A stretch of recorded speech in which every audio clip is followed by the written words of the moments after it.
Kintsugi Heroes acknowledges funding and was made possible with support from the Community Broadcasting Foundation. Find out more at cbf.org.au.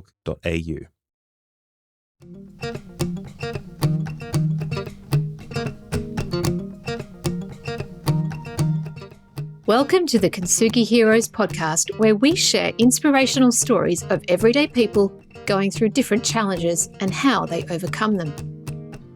Please be aware that the story you're about to hear may have moments of deeply felt emotions and personal experiences. If anything you hear has a triggering effect, please reach out to someone who can help keep you safe. If you love this conversation, we'd love you to like and share it with your friends so we can continue to share more inspiration and hope to as many people as possible.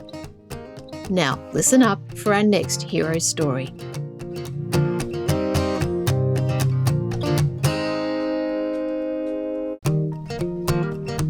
In this episode, John Millam met with Paul Tredinnick, who enjoyed professional success until an unfortunate discovery. From an early career in accounting to big roles in marketing, Paul's life took a sharp turn when he was diagnosed with severe prostate cancer. He tackled this huge challenge head-on, learning to deal with his fears through therapy and focusing on small acts of kindness. We hear as Paul opens up about his struggles, the importance of staying true to oneself, and how he's managed to find strength in the toughest times. Enjoy this one with Paul Tredinnick.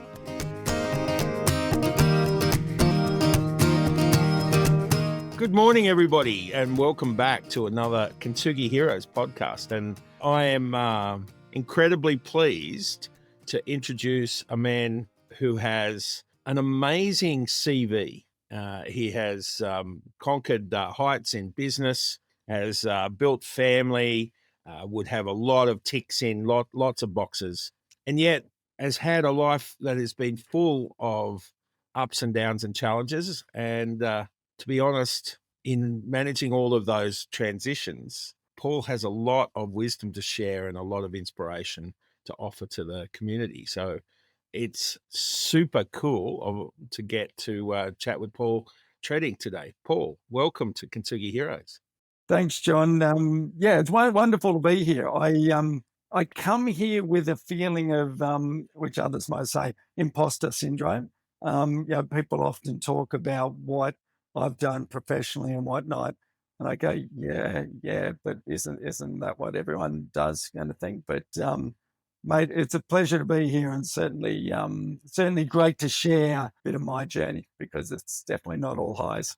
And, like from a ghoulish podcasting host point of view, I'm so glad it's not all highs, right? Because, true. Yeah. That's boring. Yeah, no, not at all. And it's interesting you say that. Imposter syndrome is such a secondary theme for this, these series of podcasts. Yeah. There's so many people we talk to with amazing stories feel like they've just done what they needed to do. But the everyday hero is this, is a Kintsugi hero. That's been interesting you talk about imposter, because it's been particularly, and we'll get into my story, particularly the last 12 months of my story. And I've had so many, I guess I was just living life and I never reflected. The last 12 months has been a huge time of reflection. And that's where you start going into this imposter syndrome, going, I'm not meant to be here. You're talking about other people have done these amazing things, or other people have been on these, really rough journeys. No, that's not me. Till you start sharing your story and you realize, no, maybe there is something there to share with others. I'd love to start the process by, Paul, how did you form? What's your background, mate? And where did you do that? Yeah, my background, is very traditional. Born in Melbourne, so apologies for that, but that's okay. Born in Melbourne, lived there to the grand age of about 18 months, but still a proud Melbourneian. Family of 4 kids in our family. I was the only one born in Melbourne. My parents were down there working at the time, and then we came back up to Sydney. Yeah, amazing family, as I say, one of 4 kids. Older sister, older brother, myself, and then a younger brother, much younger brother, 7 years younger than me. So dad's a PK, preacher's kid.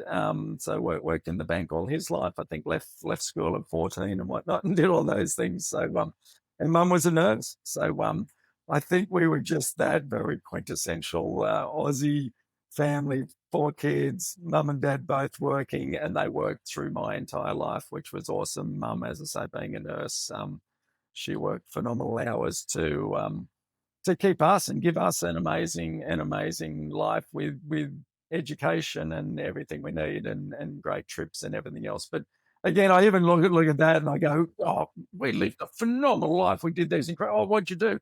Oh, we'd pack up our tents and we'd go in the car and we'd do 2-week road trips up to the Barrier Reef and back again. It's like, and to me, that was the most amazing thing. We'd all, set up tents, or as we're going up, we'd sleep in the back of the car, and they were the most amazing trips in the world. And now I think back on, okay, probably they weren't as amazing as other people's trips, but in our world, that was absolutely special. So that's very traditional background. Yeah, fun schooling and everything else. Finished school, and I guess like many people of my era, I don't know whether I give away my age, but my era was told, go and do an accounting cadetship. So I thought, I'll go and do an accounting cadetship. I lasted, I think, maybe 5 weeks in accounting cadetship. I was working in insolvency, and insolvency to me, and I apologize to anyone listening that's in insolvency, I felt like a tow truck driver. I was waiting for the crash to happen so I could walk in and make money for this accounting firm. And I went into some horrendous businesses. And one guy, I remember, he was sitting in his wheelchair and he tried to create this business. And I walked in, I said, "G'day, mate, how are you?" And he goes, "Well, how would you feel if you're sitting in a wheelchair and your whole company's just gone bust?" I went, wow, that hurt. That hurt. So that was my accounting. That was my accounting experience. I finished. That sounds like I tried accounting. Similar kind of profile, wasn't for me. I remember sitting there, had a view over to Northern Suburbs Crematorium from the uni. And as I was looking down, realizing my trial balance would never balance, I thought there was a puff of smoke as my accounting aspirations went up with whoever was actually, being farewell at the time. So similar. I ended up stopping that literally after 5 weeks. I had also applied for a course, this sounds extremely the other side, to do primary school teaching. So I went off to uni, packed up accounting. 3 weeks later, I was sitting in uni doing a Bachelor of Education in primary teaching.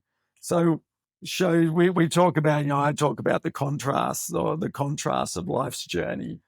My whole last 12 months have been massive contrast, but I guess my journey has been contrast and experiencing those contrasts. So 3 years, I came out as a qualified Bachelor of Education primary school teacher, which was cool. I was ready to teach. Love teaching, absolutely love teaching.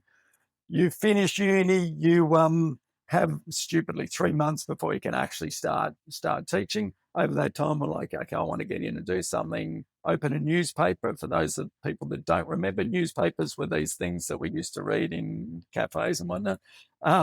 So looking at a newspaper, there was a job there for a graduate trainee at marketing graduate traineeships at Unilever. So I went, well, that just sounds interesting. Still always thought I'd teach, but applied for the job, wrote them a letter. They're things, and we used to put stamps on them anyway. So wrote them a letter, got a reply back saying, we'd love to see you. And I thought, I'll go through this because I'm really interested in what those people do. Probably 8 interviews back and forward. Had a great time asking them a lot of questions because I was more interested. I never thought I was going to do a graduate traineeship at Unilever. I just thought I was going to teach. So I went to these interview panels of people, and they'd be asking me a bit about me and what I'm like as a person and whatnot. And I'd chat to them about what they're like. Still never thought. The day before school was about to start, and I'd gone out, and I was hoping to pick up casual teaching roles. The day before school started, I got a call from Unilever to say, "Hey, we'd like you on our marketing graduate program. Would you like to join us?" So I never taught primary school, officially never taught primary school, and became a marketing graduate at Unilever. Joined there with business students. One of my best mates there, he was a zoologist. It was his degree. And we all joined as marketing grads at Unilever. And it was awesome, absolutely awesome. And always, most, obviously, 80%, 90% of people I have then worked with are business grades. But I tell you, it was interesting. And Unilever, by the way, is a phenomenon. It's like a university. They teach you the Unilever way. And I was hungry to learn because I had done education, so I just wanted to learn. So I went to every single possible course that Unilever would throw at me, lunchtime courses and everything, because I was getting paid to learn the Unilever way of marketing. I mean, how good's this? So it was fantastic. What I also found, though, in having a teaching background is, as a marketer, and particularly in business, you're often talking to a group of people that have their own interests at heart that really you've got to get their attention. Probably worse than primary school kids. So you learn very quickly how to talk to them in a simple way. This is what we're going to go through today. This is what I want you to get out of it. Let me start here. That's the way I would start a teaching lesson. That's the same way I would start a presentation on this new product that I'm about to launch. And I haven't changed my style in that. Well, no judgment about how you see us all as nothing but primary school kids, but yeah. Particularly boardrooms. Well, now I can see that. Absolutely. Yeah. Now, so it's interesting. There you are, a fresh graduate with a new career you're not even aware you're in it yet, right? And you've had, like, as you describe your parents, they sound wonderful. Such an Australian kind of setup for that time, the family car and holidays, and, dad's a banker and mum's a nurse, like the nature of our society. What do you think was most important about, that process as you were transitioning out of that childhood and into your own world? What did you take? Yeah, I think the things that I took from that is, and I don't want to say work hard, because that's so cliched. But what they did for me was give me opportunities. So yes, they worked hard, and Mum would do night duty so that she could work at night, so she was at home with us during the day and stuff like that. So they worked hard, but it wasn't to be successful. Success for them was giving their family opportunities. And that's the big thing I think I've taken away. My motivation every day and everything I've done was to give my kids and my family opportunities to have a good life. And that's been absolutely my so they've given a lot to me. My motivation is to give, I guess, selfishly, to my family, to just give them opportunities to, again, not be, have the biggest house or any of that, but just to have opportunities to experience life has been my motivation. And that's been our driving force for my wife and I through all that, because I feel, not that they sacrificed, but that was certainly my parents. And then we had challenging times, and we talk about the peaks and valleys. I was a very sick child, so I had a massive blockage in one of my kidneys. So I was, my first probably 5 years of life, I spent as much time in the hospital as out of hospital. Now, again, what I remember of that time is, I can't remember much of what I was going through. Obviously, you're young, but what I do remember, again, is the sacrifice of my parents. And so what have I taken? And what do I mean by that? So my dad, there's myself, and then there's 3 other kids at home. My dad would go to work in the morning. My mum would get the kids ready to school. My mum would be at the hospital with me all day. She would then race home in the afternoon. My dad wouldn't go home straight after work, would come to the hospital till visiting hour. In those days, you had to leave at visiting time. He would be at hospital till 8 o'clock at night, till he could go home, see the kids briefly before they all went to bed, and we'd repeat this. And we repeated this for months and years.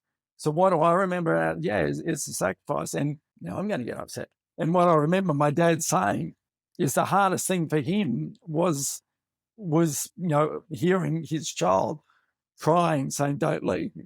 That's what did I get out of my younger years? It's that sacrifice of my parents, where they gave up so much for their kids and for their family. And that's my driving motivation in my life.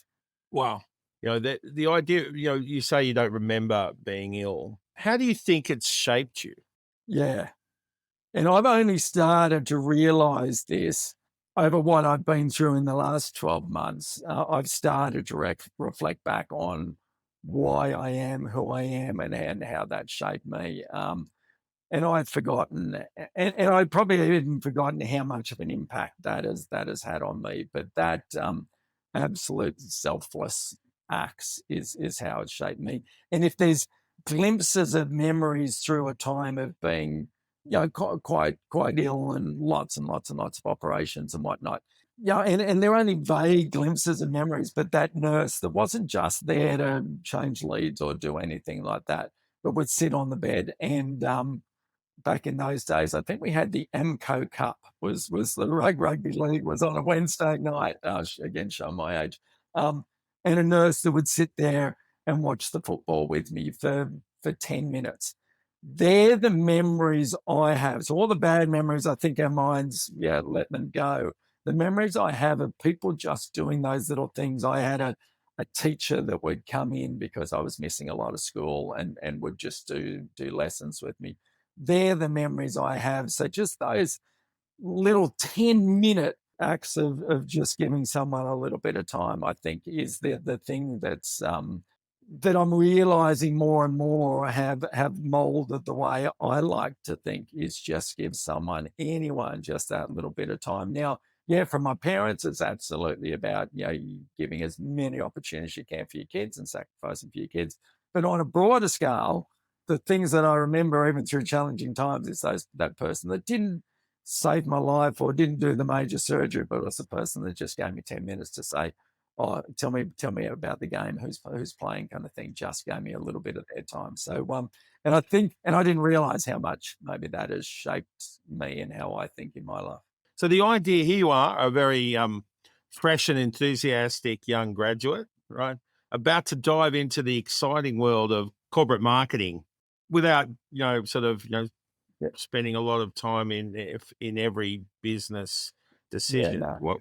What do you take out of all of that? Because you had a long and sort of interesting career in that space. Yeah, and I think that's it. It's been interesting. I've moved from Unilever. I spent a bit of time in those days at Fuji Films, so cameras and whatnot. Yeah, exactly. Jumping from Sunset Industry to Sunset Industry. Exactly. So that was and then ended up at a company called Monsanto, so life sciences businesses, looking after their lawn and garden products. So I was head of sales and marketing there for a number of years, and that was great. It wasn't until an opportunity. By this stage, I was married, had a couple of young kids, and a recruiter rings me up, going, "Hey, would you be interested in a role, group marketing manager of Mars?" I went, "Yeah." Well, tell me a bit about it. Mars Confectionery, looking after chocolates. I'm like, "Oh, this is fantastic. I've been in lawn and garden products. Now you want me to look after chocolates?" So he's going to me, I said, "Whereabouts are they based?" He goes, "Oh, in Ballarat in Victoria." I went, "You got to be kidding. I'm not moving from Sydney to Ballarat. Thank you very much, but no." Anyway, he rings back a couple more times and he says, which I really love, he said, "Don't look at the role. I want you to just meet a particular person. I want you to meet the head of marketing down there. A guy called William Saxon, beautiful person, actually lives up here on the Northern Beaches. Still very good friends with him. And just have a coffee with him. Just have a coffee and a chat." And I think the reason I talk about that is it probably sums up what's important to me. Yes, I could have looked at the role and this is how much you're going to earn, blah, blah, blah. So not important. What I wanted to know about is the person that I'll be working with. And that's probably sums up my moves in my career and where it's worked and hasn't worked. So anyway, I had a coffee with William, as a lovely, very caring person, incredibly smart businessman, but incredibly caring, ridiculously caring person as well. So he said, "Come down to Ballarat and see what you think." So my wife and I flew down and had a look and went out to dinner and that with him and his wife over a weekend and that. Still, I get on the plane and go, "That was amazing. What amazing people. Anyway, let's get on with our life." And what my wife says to me going, "So when are we going?" I'm like, "You what? You actually want to do this?" So we packed up our family and moved to Ballarat. So why did we do that? And you look at it as a great career opportunity, no doubt. What we realized, and again, this talks a bit about me, it was a great experience for our kids. We were able to live in regional Australia in Ballarat, which is just an absolutely stunning town, still pursue my career in it with tremendous career opportunity. but give the chance, just the chance for our kids to just experience different things. So, they found a great school there. They would go to their kids' place, school friends in the afternoon, and we'd pick them up, 20 minutes down the road, or 20 minutes in Ballarat. You go a long way in 20 minutes in Ballarat. And there's my daughter riding up the road on horseback, to meet me as I drive into these people's car park and whatnot. And it was nothing fancy. They lived on a little farm, and these people just sold of the earth people. Amazing experiences. And I guess that's the stuff that my parents gave me. So why do we do things like that? Absolute fantastic career move. But the motivation was giving ourselves and our kids just amazing experiences. And we loved it. I was in Ballarat. So what do you do in Ballarat? My kids wanted to learn to ride horses. So they went to horse riding lessons. And I said to their teacher one day, do you teach adults?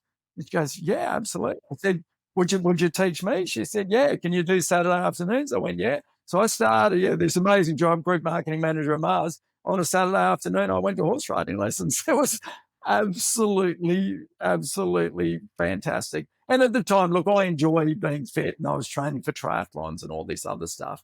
But the thing I love most, and that I talk about on Monday at work, was how I went at horse riding lessons, and how the horse nearly tipped me off, and how I almost landed on the ground, and all those things. It's about experiences. So again, yes, my career's been amazing, but it really has been about giving certainly my family great experiences, and prioritizing family. We ended up moving back to Sydney because I wanted to get the kids back to their family, back to my parents, so therefore their grandparents. So that was important to come back to Sydney. So we only spent 2.5, 3 years down there, but a wonderful time. That's how it is. Enough to pick up, your specialty in the barrel race. Exactly. They never chased me. This person, that my teacher was a judge, an Olympic level judge. She never said, hey, you should be trying out for the Olympics at this stage. I never quite got there. Exactly. Well, you're wasting your time doing all this marketing stuff when you could be in equestrian. But no, definitely not. I was a really bad horse rider. So that and not to summarize, a long and distinguished business career, but I'm interested to see, what do you now know about that, right? So you were in business, you're actually transitioned out of it now, and we'll get into that in a minute. Yeah, but the old, what do you now know? Because you're a very enthusiastic marketer for your own marketing career, right? I love, it sounds very exciting. So what, the whole corporate experience, what do you take out of that? I mean, sadly, I'll say it can be rough. It can be rough. I have a vision.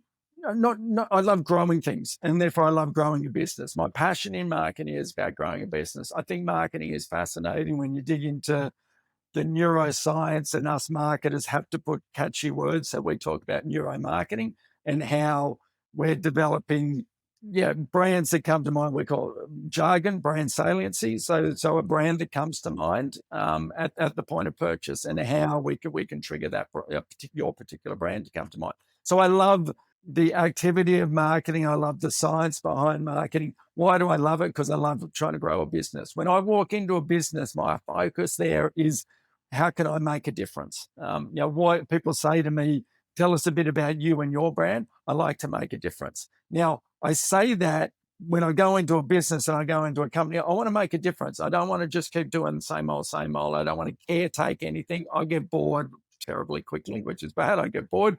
I need to be making a difference. I want to make a step change in what we do, and I like to push the envelope. So I love marketing, love growing businesses. What I find challenging in business is the negative people that will try and tread on someone else to climb the ladder, and all that ladder climbing. I'm so not into it. I'm obviously really, really bad at it, but I'm so not into it and don't want to be into it. But I see many people in there just trying to tread on someone else to climb the ladder, put someone else down. It's like, that's what I guess disappoints me in business, when they forget about growing the business and are more focused on who can I step on to climb the next step in the ladder for me. That just doesn't interest. I've been entrepreneurial. I've created business myself and everything. So I've done a lot in business. but my motivation every time is growing. Is how can we grow? How can we grow this business? Not how can I get to the next level in this business? And that's probably, people have said, oh, that's not good. You got to have a hunger for the next level. I have a hunger for making a difference. And then I'll say, look what I've achieved. Do you think I'm worthy of that next level? I like the idea of growing and having that a focus, which leads me to the thought of values, right? So what would you say your highest values are? Certainly trying to give to others is my big value. And that's in every, and we'll go into the end of where that's taken me. But, I talk about just being kind to others, being thoughtful to others. Now, again, in business is tough. There's some brutal people you come up against. My focus on them always is I am going to smother you in kindness and help you achieve what you need to achieve. I don't care what kind of a person you are. If you're, you're an aggressive person there, that's your choice. And I'm not going to change that. And that's not my job to change that. My job is to actually be kind, I'm going to say it, be kind to others. So my key value I bring in an organization is I'm going to be kind and supportive of other people. That means I'm not going to encourage them down wrong paths, but I'm certainly going to be kind and supportive to help them achieve. And doing those acts of kindness, that'll make a difference. I've been in very, very large, and again, I won't say who, but very large organizations. I've sat there in my review, 6-month review. They go, how do you think you're going, Paul? I said, well, you brought me in, you're in negative growth. Within 6 months, I've changed that. You're in positive growth. You've got record profits, right?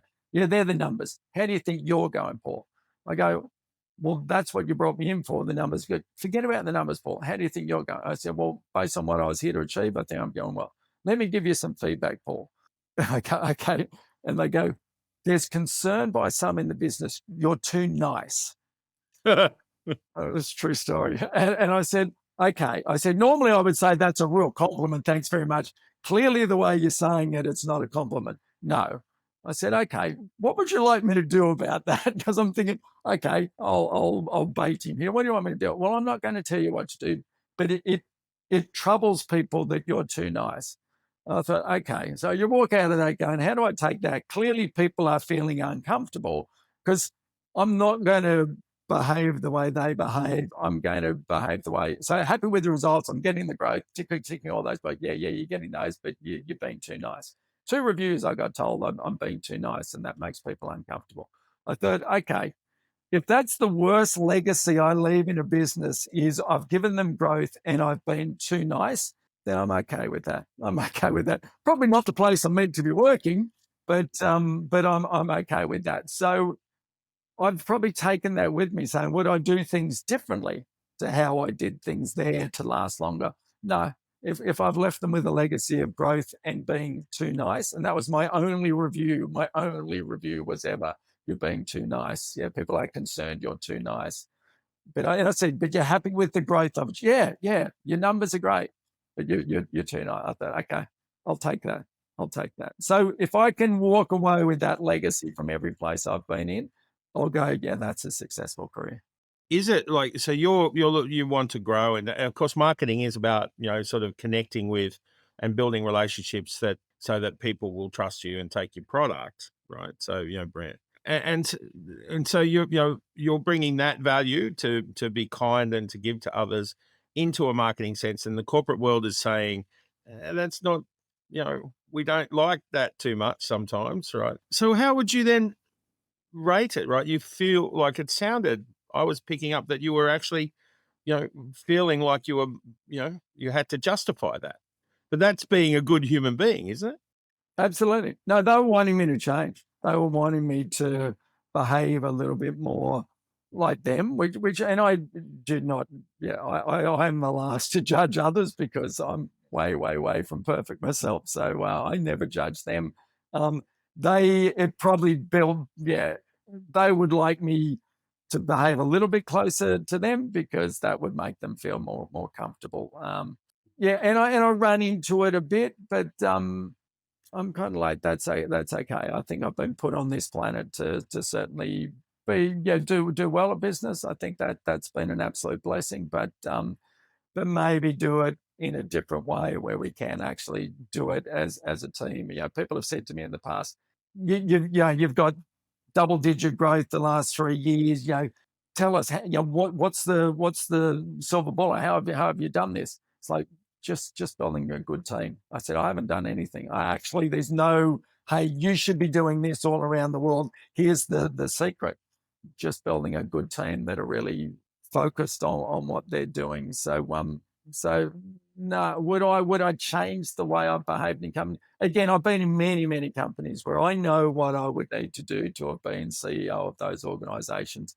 Would I like to be the person I needed to be that? No way.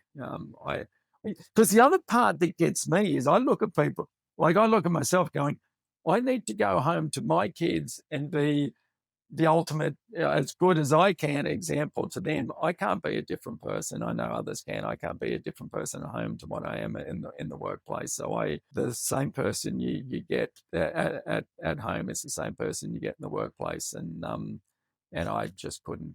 I think it'd be hard work being two different people. So no, I'm okay with how that's, and that's delivered some blows. That means, at times that's probably made people uncomfortable, and they've said, you're just not the right fit here. And at the time, I think you take it as a hit. After which you go, that's probably a compliment.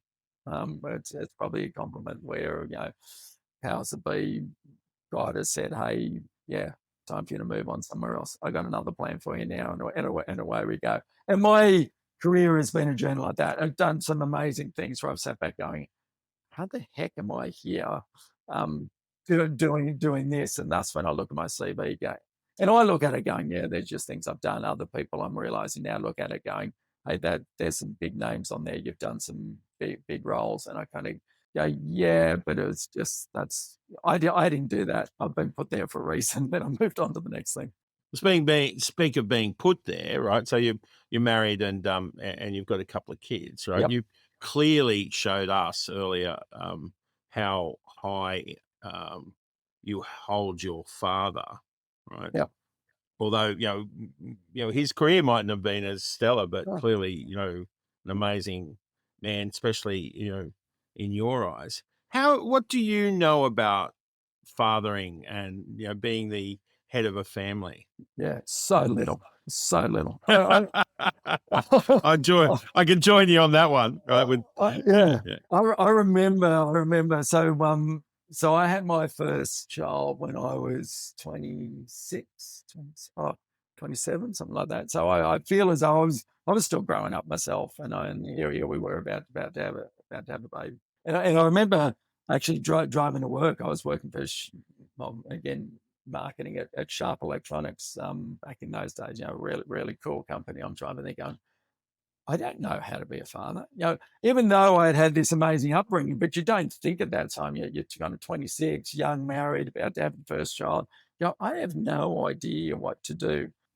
So I guess the learning is you learn from your parents' actions a lot about how they've treated us, and I never consciously went in going, okay, Dad did this, I'm going to do similar. Not once. But I think that it's where the heart is and how we behave and how we prioritize things is what you learn. Yeah. So, like taking a marketing approach, what's the minimum viable product you're offering in terms of fathering? Yeah. It's. I think it really is that selfless act, and I think, so I didn't realize it at the time, but absolutely prioritize. I've intentionally stepped away from big corporate roles to run a small business on my own, which was a passion. But why did I do that? It gave me time with my kids. So during their younger years, I was at pretty much every swimming carnival and sports carnival and everything else. And that just worked out for me. While others would be traveling the world or doing big corporate gigs, I wasn't there. I was at the swimming carnivals, and I was doing the parent teacher race and whatnot, because I could. And I feel incredibly blessed, not because of my career. I feel incredibly blessed because I was given the opportunity in my career where I was doing some stuff for myself at the time where I could be at their sports carnival. So what's the the marketing tagline for that is just selfless. Is putting them first. Has been an absolute blessing. Look, if I change things, no, I might be, I don't know, head of Coca-Cola or something now, but I would not change it in a heartbeat. Of prioritizing them, and I think getting those priorities right helped me from a career, and it's actually probably kept me passionate. I still have an absolute love of marketing, so I'm not bitter about business or anything else. I actually get in there, and I love driving business. I talk to my kids about growing a business and different brands, and my daughter's playing around with a new brand that we're going to launch a couple of products under Belong to the Beach. And it's kind of cool. And she created this cool logo and everything else, and she's got product ideas. And so we chat a lot about business, but it's fun to be able to share that with the kids as well. So share my love of business with them. But absolutely, my takeout and and it sounds cliched, is prioritizing, but I think it's that selfless. No, the family's got to come first, and we make decisions. Not everything's been sunny, so you get to you have these rack up career milestones and ups and downs, of course, with that on the normal travel. But some challenges come along. Tell us about those. So the challenges came along 12 months ago, almost today. So let me try and summarize the last 12 months. And we say life is like a roller coaster or peaks and valleys. My last 12 months have been the highest peaks and the lowest valleys, all in 12 months. Almost 12 months to the day. I had my daughter got married, my youngest daughter got married. Absolutely incredible wedding. I've got two daughters, 28 and 25. So incredible, magnificent wedding, lovely guy and everything else. That was on a Saturday. I had before that had got call from a doctor saying, hey, your PSA level. I didn't even know what a PSA was. I'd done some blood tests. My doctor threw in all these letters on a form. And anyway, he rings me and he goes, mate, cholesterol, everything's fantastic. You're really healthy. There's one little score I'm concerned about. Come and see me. And I went, yeah. I got a wedding on the weekend. Yeah, well, I'll come and see it. Went and saw him 3 days after the wedding. He said, your PSA level. I said, well, what is PSA level? He means, look, it's probably nothing to worry about, but possible chance of prostate cancer. I'm like, yeah, okay, whatever. That's definitely not me, but let's do the test again. He said, how long since the test? I said, it's been over 6 weeks. So we did the test again, thinking that was just an absolute false positive.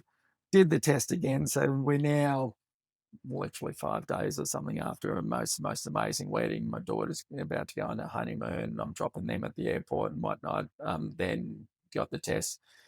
He said, you better come and see me. And instead of my results going back down to normal, it's actually going up higher fairly rapidly now. I'm still going, yeah, it's nothing to worry about. I said, other things can cause an elevated PSA. Yeah. But I want to now refer you on to a urologist, what is it, Lifehouse, and I want you to go there. I'm like, what are you talking about? You don't know who you're talking to. I don't get cancer. Anyway, they booked me in to see a urologist and start to look at, have I got prostate cancer? I'm like, yeah, this isn't happening. Arrive at work and we're getting ready for our big annual conference, and my whole team are having to basically run the conference. So I was very busy at work, focused on that. Arrive at work and my boss says, is everything okay? You've been back at the doctor a couple of times in the last week. I said, they think I might have prostate cancer. I'm sure it's nothing to worry about, but I've now got to go through a number of tests and see a urologist. But anyway, I'll keep you posted. That was the end of the discussion. We're having a coffee, went about conference, whatnot. I came back, very successful conference, sitting with my team after the conference. This is a week and a couple of days after the wedding.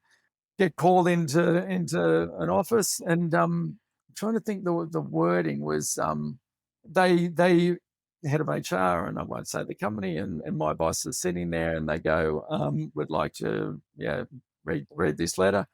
Quite simply, it says that my company, I won't say who, has lost confidence in your ability to perform your role to the required standard, and therefore we are terminating your employment immediately. And I said, what? I said, what are you talking about? And they said, that's all we can give you. We're not allowed to say anything else. I said, but you gave me a performance bonus 4 days ago. because the last 12 months I've performed really well. Is that correct? We can't say anything. I said, but all my reviews have been, they do, meets expectation, all my reviews have been above expectation. Is that correct? We cannot say anything, Paul. We can only give you this letter. Legislate, they didn't say anything. And so in a week, I had this wedding. You get diagnosed with cancer, which at this stage I'm still saying can't be real.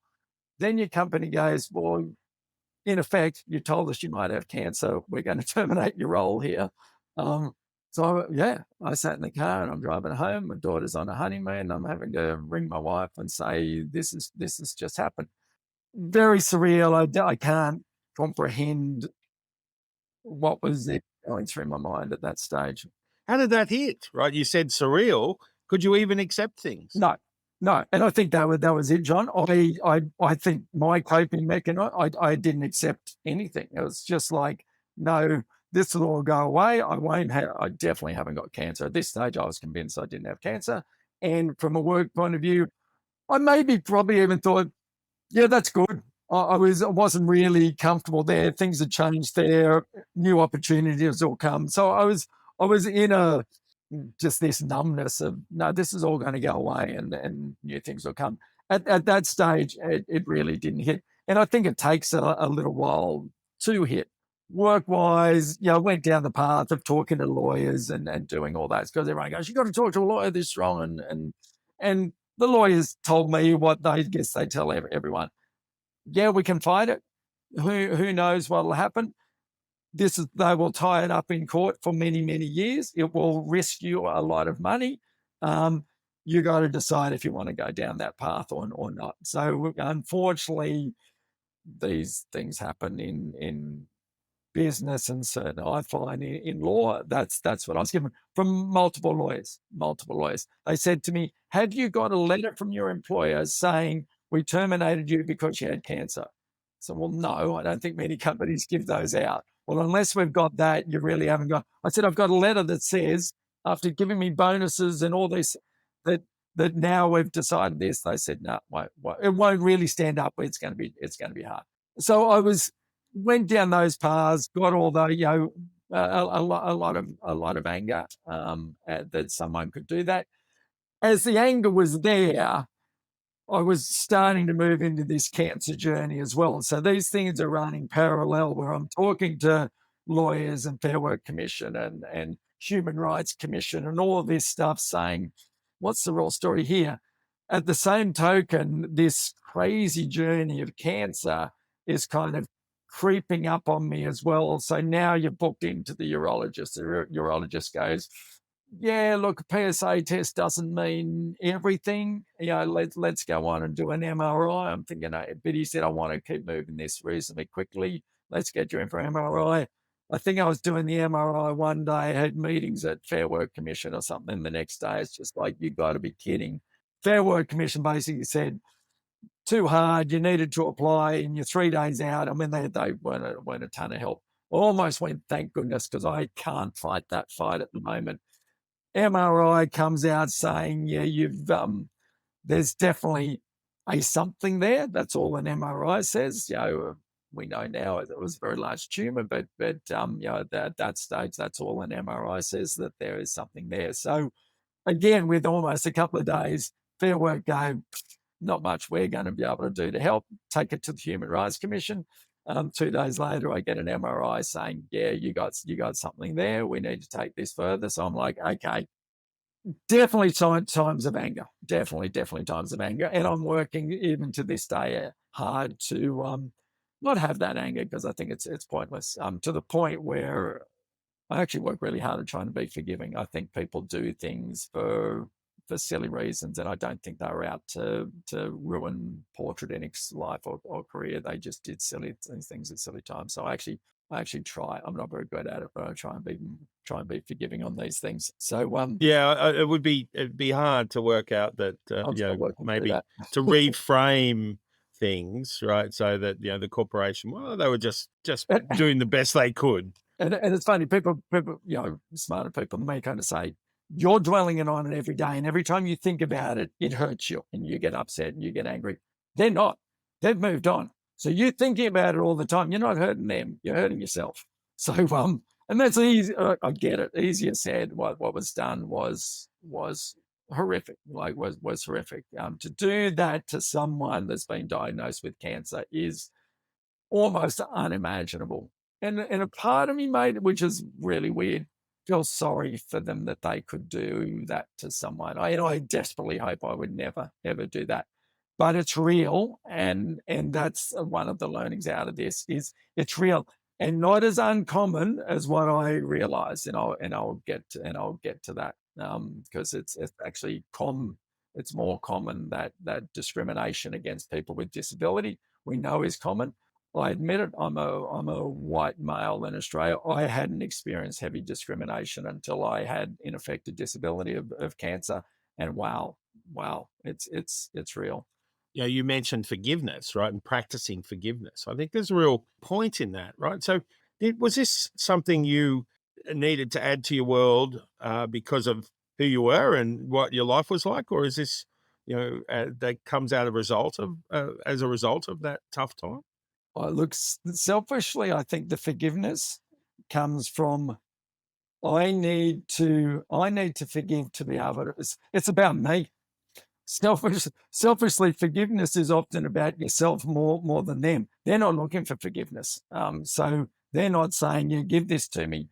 It's allowing me to move on with my life in forgiving them. They know not what they do.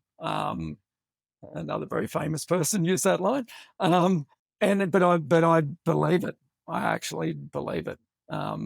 They believe what they're doing is right. They know not what they do to others and what they did to me. And one day knowing that I forgave them will hopefully change their life, and they will be blessed in a special way. And I don't mean a blessing and get the next step in their career, but blessed in really changing them. So and that's a journey. Forgiveness is not a thing. I've decided to do this. No. It's a daily journey, and it's a tough one. Yeah, absolutely. Maybe essentially though, because as you were about to tell us, right here you are, has transitioned to a bit of a war, and your body is turned on you.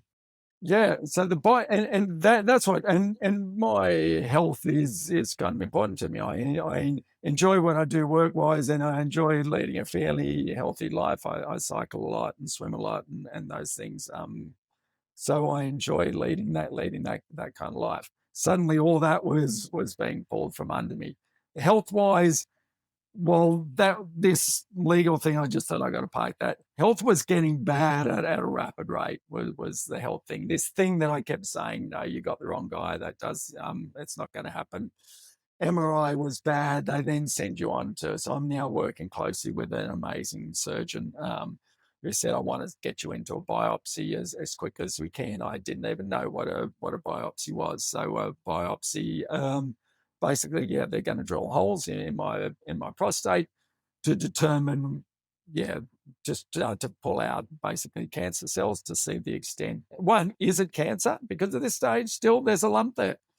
We don't know whether it's cancer. We don't know whether it's going to be growing. We know nothing about it. So then we go into this biopsy. So at this stage, I'm going into MRIs, and even that, talk about imposter syndrome. You suddenly, I'm a cancer patient. So I'm sitting in Royal North Shore Hospital, and there's the area where you sit to get x-rays and whatnot. And then there's this door at the back where cancer patients go through and whatnot because they've got to go into this other area. And I remember looking at that door going, oh, that's, those poor people going in there. That's terrible. Suddenly I'm going through that door thinking, this is not right. Like something's gone wrong here. You got the wrong person. It's amazing how my mind was coping with it, saying, this just can't be right. You got the wrong person, guys. You put my name on a form and it's meant to be someone else. I was totally just saying this cannot be real. The biopsy comes, and this was right through the MRI. So they find this growth. I'm like, yeah, it'll be nothing, guys. It'll be nothing. Going into the biopsy, so they put you under and whatnot. So it's a day surgery, and I'm still thinking, going in, this can't be right. Come out of that And the surgeon says, we've got to wait for the, results. But this is what I do. I look after cancer patients. Get yourself ready. You've got cancer, prostate cancer. Because he could see it in my eyes. I'm like saying, no, this can't be real. And we get, and that was amazing. Talk about the important to me and, family and whatnot, family, faith and friends, I guess sums me up. My daughter, so my wife was at work, my daughter picked me up after surgery. And so she's there helping her dad now come out of prostate biopsy. It does damage to your waterworks and all sorts of stuff. And my daughter helped me through some amazing times. So this poor young girl that literally now a few weeks ago was getting married, and I was walking down the aisle, is now walking me down the aisle of a hospital trying to help me. So incredible how life changes. So anyway, biopsy came through. They give, for those that have been down the path, give a Gleason score of how size of your cancer, I guess, and how aggressively it's growing. And a Gleason score, anything below 6, they don't bother scoring, which is great. 7, 8, they go, yeah, let's monitor. This is not looking good. 9, 10, it's like, this is aggressively growing. We've got to move quick. Well, I scored a 9 out of 10 for once in my life. I got a really, really high score. So that was, not a time you want to get a 90% mark. So that was a shock. So I'm sitting again back in the doctor's surgery. You get to know your surgeons well by this stage, as anyone who's been through this knows, and sitting in Justin's office, and he said, okay, this is it. And you're in the highest level of cancer here, and we got to move quickly. In fact, he was that tell me about it. He had booked the surgery and everything else. He said, I've booked you in. So straight after the biopsy, before we got the results, he said, Paul, I'm booking you. I've seen, don't worry, you can cancel it all, Paul. It's all good. But I'm booking you in for surgery because we need to get going on this. I'm like, okay, book it in, but I think it'll still be okay. Still, I was telling myself this. Anyway, Gleason scored 9 out of 10. That's bad. That means this thing is aggressively growing. And now we go down the next path. If it could have, the tumor could have extended beyond the prostate, and if it goes beyond the prostate, it starts spreading quickly. So then we go through that. Again, surreal moments in life. A couple of months ago, you're walking your daughter down the aisle. Now I'm sitting in an office, and they're saying, we've got to put you in for a PSMA PET scan. So it's put you in radioactive dye and run you through the big machine, and it lights up like a Christmas tree when you got cancer through your body. So they started booking that in. But that's when they start giving you this material about prostate cancer and if it's spread, and saying, this is what we'll do next. And if we do that, we may be able to give you another 5 years of life. I'm just like, what? What are you telling me? I'm like, you're saying that if this is spread, then I may only have 5 years. We need to start talking about this stuff now. I can't describe. I don't even know how I was thinking at that time. Again, I think my coping mechanism was, this isn't real. Again, a few months ago, great job, marketing director of a $1.4 billion organization, very successful year behind us and everything else. Walked my daughter down the aisle. Now I'm sitting in an office and they're telling me, you may only have, if we can do these things, we might be able to give you another 5 years of life. It's just like, this cannot be happening. By now I'm convinced, okay, that's happening. So I couldn't deny it any longer. I had to start to, but that was some dark times. That was some very dark times when they did me that stuff. We talk about the transition. There are good transitions and they're bad. That was so abrupt, from on top of the world, conference, wedding, right into this, being told that you may be able to squeeze another 5 years out. That you've obviously handled it. You've run that deep dive and you're sort of getting through. But what was essential for you to manage to get through that? What made the difference? Yeah. Well, I wish I could sit here going, my faith held me strong, and it might not. And it possibly did. I was scared. I'm going to be honest, man. I others talk about, no, my faith, and I was ready for the next step. And if God took me, I was scared. I was scared. What was I scared? Again, I've talked a lot about family, and I was probably scared stiff of missing those milestones. In the middle of all this, so I'm now at this point. My older daughter has her third child, so then I get this, ray of sunshine through it all. And this is the challenge now I've been on. I'm sure others have been on. Is I absolute ray of sunshine. So this new little girl, absolutely stunning, beautiful, and everything else. But I was now going into that dark spot where I wasn't, and I'm still working to come out of that. I couldn't find happiness in anything because I was scared. I was like, yeah, this is beautiful, but I'm not going to see you go to school, and I'm not going to see you do these things. It is brutal. And that fear hangs. I mean, I still talk to a psychologist about it, and that fear of something's going to go wrong is real. So I was in a terrible moment where I'd be in the backyard pool with my kids and my kids' kids, and wonderful time, and I was just not happy or sad. I was just holding flat. So no more highs. I was just holding flat because I just couldn't comprehend. I actually, what was I think? I couldn't comprehend what was going on. I just couldn't fathom. I was just, but what I did do, I guess the learning through that time is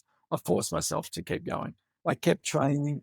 It would be so, I kept going out. People would say, oh, do you want to come out for dinner? And I did not want to go out. I just wanted to sit in the dark room by myself, but I kept going out. Would talk to people a bit about what I'm going on. Only now am I talking a lot more about it. But I had to force myself to stay in life because, man, I was ready to shut off from life. Like, could have so easily just, I don't want to see no one. I sit in a dark room. It got me bad. It got me bad physically, mentally. Yeah, it got me bad. Never thought, did I have thoughts of doing any harm? No, which is great. But I was certainly very close to bunkering down. I didn't do it. I never did it. I forced myself to go out, and I'd say to my wife, I don't want to go to this. She said, no, I'd rather sit at home as well, but we can't keep doing that. We've got to get on with life. And we did. And we did. So learning, push. Again, if I go back, friends, family, faith was so important. So we held on to those three things tightly. 3 times when we didn't want to. Did I lose my faith? No. But it was challenging to go. It was challenging to go. But amazing that support that we got at times where I was so weak mentally. I knew there was others that were thinking of me, have I got a faith and praying for me. Knowing that was going on did give me a level of peace going, okay, I'm in no condition to do it, but I know others are, and that's good. And that was good enough. So yeah, we beautiful baby. 2 weeks later, I'm getting ready for surgery. Went away with a beautiful group of friends. Literally the weekend I was going into surgery on the Tuesday. We went away for the weekend, and again we and this is a trip that had been booked 12 months ago, out to Mudgee, wine tasting and whatnot. And again, so did not want to go to that. But it was important. Those people were incredibly special. And it was important to just keep pushing and living life brutally hard, but very, very, very, very close and caring people that I've known for a couple of mates there, probably known for 50 years. Very special people. So we kept going with life, but then, surgery was coming. So I've jumped ahead. The PET scans. I remember very dark times for probably 3-4 weeks. And driving there, so my wife obviously came with me to this meeting, and a lot of the hospital visits she didn't because she needed to keep going with life. She's in medical as well, health services, so she needed to keep working. So this one she did come, and I don't think we said a word in the car because this was going to be scary. Had it spread beyond the prostate, and if it did, they're very encouraging. They say, we'll still do this, and then we'll do radio and chemo and all those things, but. We knew that if it had spread down there beyond the prostate, this was going to be a real battle. It changes things. Arrived there and cut a long story short, at this, what's their wording? At this stage, they can detect no sign of leakage beyond the prostate. So That I'll never forget. The drive was dead silent going there. We just sat, and it's incredibly, incredible. Like, again, surreal. You never imagine in your life sitting there being told, yeah, so I said to him, you've given me all this material about 5 years and what we need to do. So why did you do that? He said, we actually have to. Otherwise we get the other side saying, you should have briefed me better on what was going on. So we actually tell you that. But I said, so what's it mean? He said, well, okay, we believe it's largely contained. We won't know for years, but we believe it's largely contained. Now you've got two options: surgery or radiotherapy.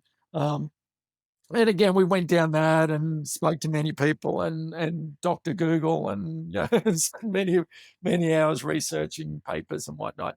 It was coming clearer and clearer. And the big message to me, and again, mine was contained within a prostate, was the doctor said to me, he said, think about all your options, but I'll leave you with one thing. There are literally hundreds of thousands of people, cancer patients, that are sitting in rooms getting chemo today, wishing they had an operable cancer.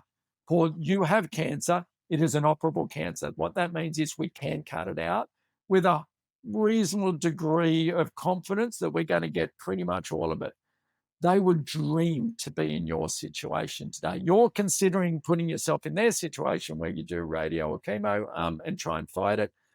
They would love to just cut the bastard out of them. And that was really, and I will never forget that, is freaking get this. If you had a chance to get this bastard out of you, get this nasty thing out of you. Yes, there's implications of losing your prostate and affecting the areas, things down there around your urinary tract and everything. Well, they actually cut your whole urinary tract. But it was like, yeah, yes, you're a cancer patient. Yes, realize that, but we can operate on this and get rid of the core of the problem, and then we'll do other things later. So that was the learning. Is now I find myself in that imposter syndrome where I talk about being a cancer patient, but I feel as though I'm not compared to what others are going through. I just feel as though no, I'm not worthy to be even classed in their level of cancer, because there's people suffering 1,000 times more than me. So the PET scan was good. There was didn't light up like a Christmas tree. Very, very focused. A couple of points of possible leakage, which we'll see what happens in life. But so that was amazing. So then then we decided on surgery, went down all those paths, talked to many people that had regrets about having their prostate removed. So I went down, talked to a lot of people. Another very close friend. It's amazing how very close friend. He was probably on the same journey as me. We had no idea that we're on this, but we then got chatting. He was on the same journey as me, probably 7 weeks in front of me. So that was interesting to share that journey, and it's brought us very close together again. A beautiful, beautiful person. And again, amazing business person in creative, in advertising and everything else, so similar fields, but just phenomenal. So he was on the same journey. So we get to surgery.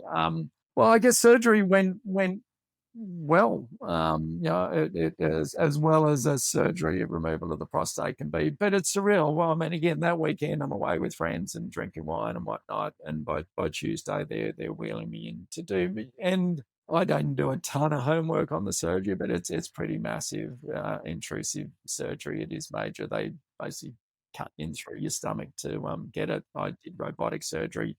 You look at health insurance, and we had top health insurance. It doesn't cover the best form of, and that's a whole nother subject for another day. You have to pay to get the best. You had to pay for it out of pocket. So we were digging in deep to our savings. My father helped me a lot and paid for a lot of the surgery because we wanted to have the best, this robotic surgery, which isn't covered under your health insurance. So that, again, brutal things occur. So you've lost your job, you've got cancer, costs are going absolutely through the roof in surgery, but you want to do the best. So we're prepared to do that. We're coming up to surgery. Jump back about a month or so before, while we're going through this, we said, let's put our house on the market. So we were kind of like, because we didn't have enough going on, we said, let's sell the family home. So we did throw that into the mix as well. And now, why do we do that? Because it sounds a stupid thing to do. We had always had a dream of downsizing and moving to the Northern Beaches. We're living in Putney near Cladesville. So we really started to go, let's get on with life. Let's not sit back. So at a crazy time in life, yeah, we did put the house on the market to the point where I was in hospital. Well, I was actually coming out of hospital, catheter, urine bag attached to my leg, 5 different incisions through your stomach, a major one up the middle, 5 others around it. So massive intrusion. I was a mess. We had an open house that morning. So I'm waiting in the reception area of the hospital for my wife to pick me up, and she's getting the house ready for an open house that day. It was just, crazy, the things we do. We knew at a time it would take a pressure off if we actually sold the house. So we did have a mortgage and whatnot, and we didn't know what life was going to bring. Even though the challenge of selling a house, it was that said, that's almost a cathartic process of moving forward anyway. That's what we thought. Yeah, that's exactly what we thought is let's get on with our life. So it wasn't crazy. Yes, financially it was going to take a pressure off, but also it was a point of getting on with our life. Our vision was, could we downsize? So all our kids had moved out now. Could we downside, get to the northern beaches, which we were going to do in a few years' time. This just accelerated things. One, financially, we weren't sure where things were going. Health-wise, we're like, let's not wait, another few years. We don't know where that will be. So probably through these dark times of gee, we don't know what the next 5 years is going to be like, we said, let's get on with life then. So it was, you're right, mate, it probably was cathartic to say, let's sell the home and get on with our lives and living our dreams a little bit as well. So yeah, we did that, which is crazy. Yeah. But well, mate, crazy, but now we're a little bit further on. So now we're further on, and let's cut to that. So we ended up horrendous experience in selling the home, one agent disaster of a campaign. Then we met a beautiful agent who's had an amazing story. Talk about heroes. He lost his daughter to cancer when she was 4 years old, and so met this guy, shared our stories. I was in the middle of horrendous cancer story, but we shared our stories, and I said, mate, after a bad, I want you to sell my home. I believe in what you do from a marketing sense. I believe in you as a person, and we're good friends. And my wife and I help his charity out now, and we're volunteers for his charity, a real estate agent that we met. Talk about how I behave and just being kind to others. He was my real estate agent, but we've done as much as we can to give back to him because he's going through some challenges in life, him and his wife. So we've done that. Sold the house, which was tremendous. Came out of surgery. Look, mate, things are going okay. I'm now on this crazy journey. So surgery went well. I've recovered well. I'm out. I'm learning to live life without prostate and recovering from that.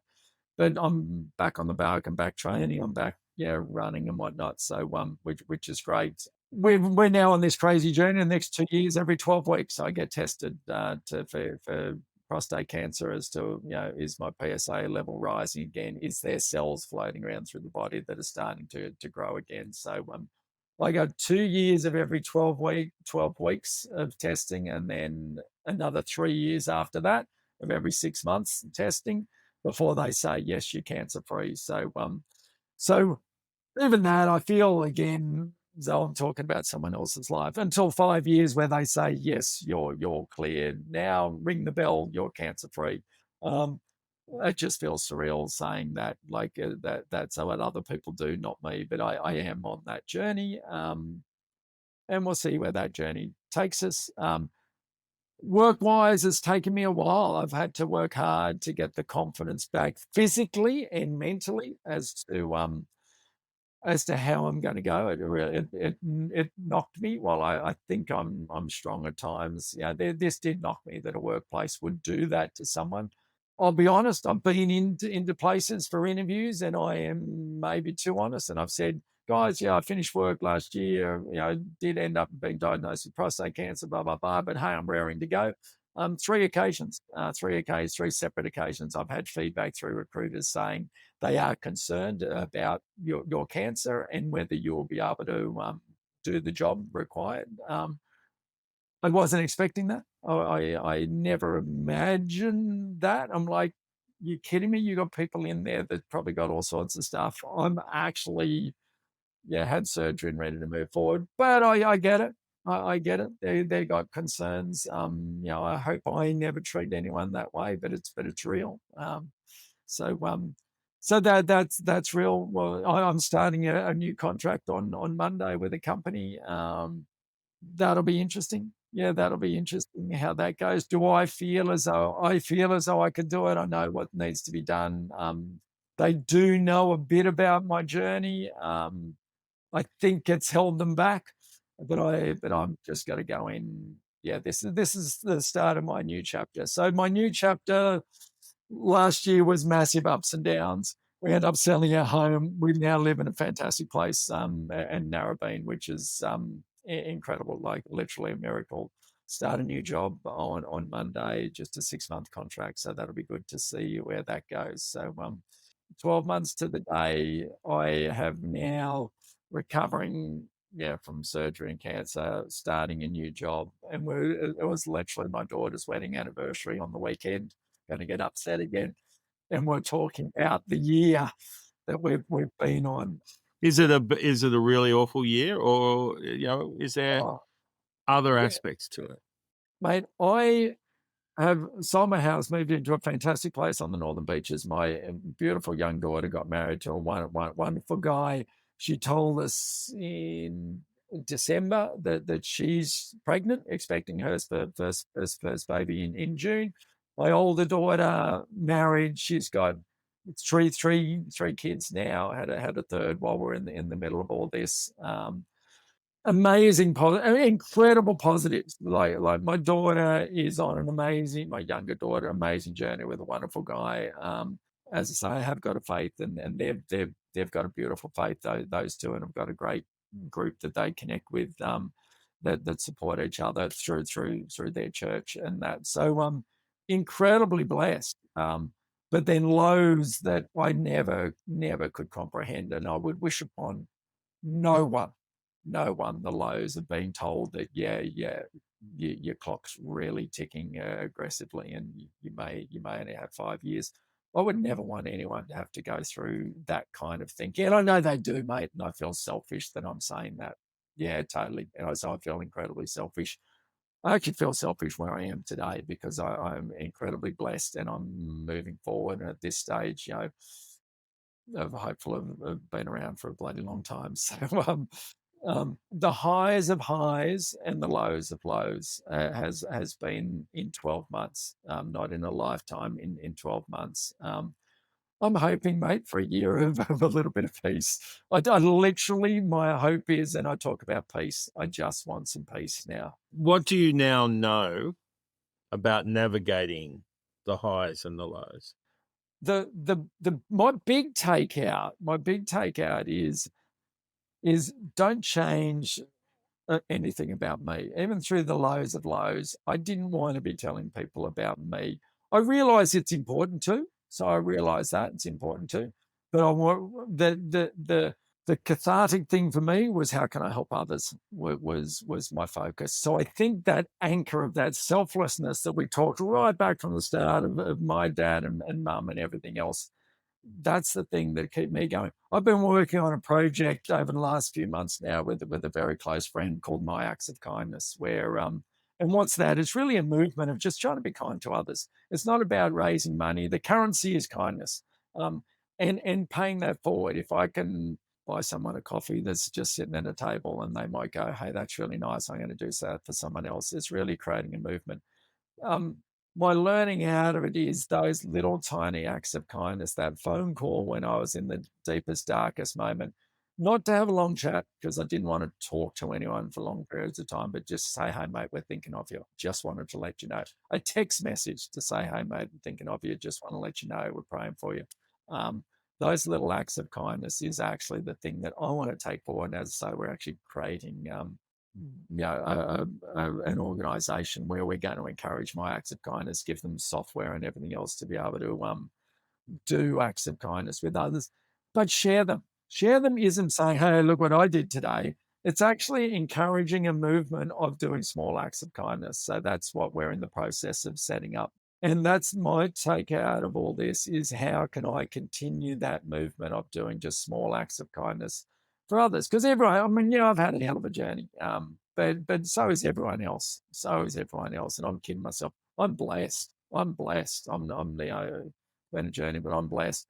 there's others around, every day can need a hand. And if I can just help someone in the tiniest way, then that could create a movement of that person one helps someone else, and we pass it on from there. So no, mate, I bizarrely find myself still blessed. Surreal year, yeah. Still on a journey. Don't know where it's going to take us, but what do I want to do moving forward? I said, what am I about? I want to make a difference. I've probably been doing that a lot in the workplace and with my family and whatnot. Now I want to make a difference in other people's lives. Whether it's the person at the supermarket and just say, hi, how are you today? I hope you have a wonderful day. You can make a difference in every person's life. And I'm hoping I can do that more. I got a long way to go, but hopefully I can do that more. Well, mate, the increasing your circle of influence is a worthy outcome from the bumps and bounces of life, right? And that's my take on it. Like I said, make it sound important, but I think your story is a great way to launch my acts of kindness from a concept point of view, right? So what is it? But let's the gifts that we've been given, let's pass them on. That's all it is. That's all it is. And it can be tiny, tiny things. That's the beauty about it's not a charity where we're donating millions of dollars. There's no money involved in it. It's actually just doing something special for someone else in a very, very small way, can create a movement. And we can change the world. We can make a difference in the world by doing small things of thinking for others. Well, I believe you. And I am grateful, so very grateful for Paul for sharing what was been an energetic and amazingly interesting story. Mate, the imposter, if they all have a good yarn like yours, mate, I'll only deal with imposters. Let's hope we're all imposters. Yeah, if we all get charged of being too nice to each other, then what a great world we'd have. Yeah, like please be my crime, right? Yeah, that I'm please, nice. Yeah, love it. But mate, fantastic. Thank you so much for bravely sharing. And I acknowledge the fact that you're still on a journey and that will be a part of your life. But I am incredibly inspired by the way you're integrating that into building something better from that. Right. So congratulations, mate. And thank you so much from Kintsugi Heroes. We really appreciate you sharing this story. Thanks, brother.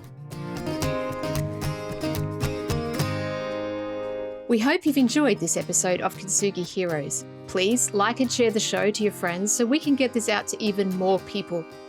If you have a story you'd like to share with us, please reach out using the contact details below. And join us next week for our next Heroes story. Until then, keep being you, and remember that we are all heroes in our own unique way. Only when it's broken. Only when it's broken. When it hits you in the middle of the night and the truth burns so bright. Only when it's broken. Only when it's broken. Take pride in those cries. It's only for tonight, and then you rise. Only when you're broken. Only when you're broken. Only when